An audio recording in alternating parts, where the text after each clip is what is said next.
झारखंड चुनाव जीतने के बाद में झारखंड मुक्ति मोर्चा सुप्रीमो और राज्य के मुख्यमंत्री हेमंत सोरेन पत्नी कल्पना सोरेन के साथ में दिल्ली में आए।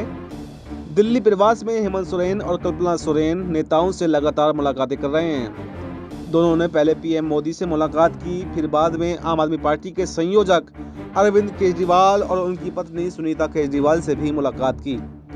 आपको बता दें कि जब हेमंत सोरेन और अरविंद केजरीवाल दोनों जेल में बंद थे, तो कल्पना सोरेन और सुनीता केजरीवाल ने अपने पतियों की आवाज बनकर एक दूसरे को काफी सपोर्ट किया था।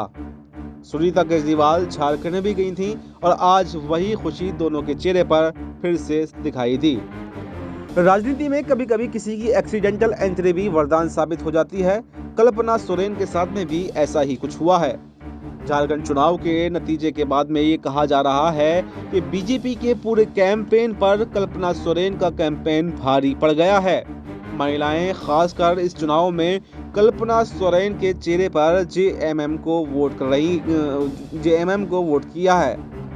कल्पना सोरेन राजनीति में आई तो थी दुर्घटनावश, लेकिन आने के बाद में लोगों के दिलो दिमाग पर ऐसे छा गईं कि अब हेमंत सोरेन से ज्यादा कल्पना सोरेन के चर्चे हो रहे हैं। कल्पना सोरेन की सभाओं में जुट रही भीड़ और फिर पूरे राज्य में उनकी सभाओं की डिमांड काफी कुछ किस्सा बयान कर रही है। पूरे झारखंड में हेमंत सोरेन से ज्यादा कल्पना सोरेन के कार्यक्रम हुए। एक दिन में कल्पना सोरेन 60 से 8 सभाएं कर रही थी।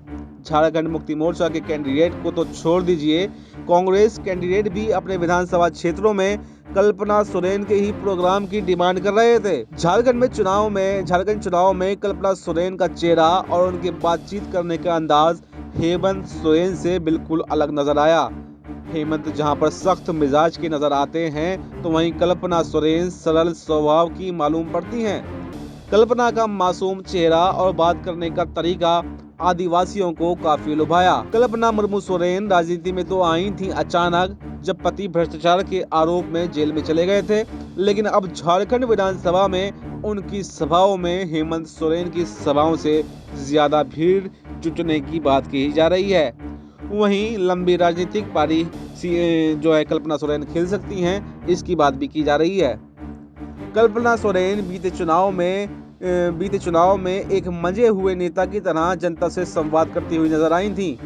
बात करने का लहजा हो, चाहे वो आदिवासी भाषा हो या फिर हिंदी भाषा हो, वो हर धारा प्रवाह में बात करती हुई नजर आई थी।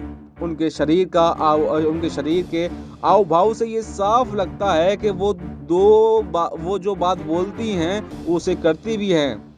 कहा तो ये भी जा रहा है कि कल्पना सोरेन के इस नए अवतार से बीजेपी नेताओं की नींद उड़ गई है। फिलहाल कल्पना सोरेन के कद का झारखंड बीजेपी में कोई ऐसी महिला नेता नहीं है जो इसका जवाब दे सके। झारखंड जीत के बाद में पहली बार हेमंत सोरेन पत्नी के साथ में दिल्ली आए हैं। शपथ ग्रहण का निमंत्रण दे रहे हैं।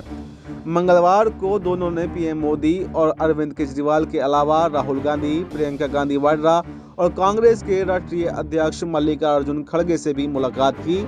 आज 28 नवंबर को हेमंत सोरेन 14वें मुख्यमंत्री के रूप में शपथ लेने वाले हैं।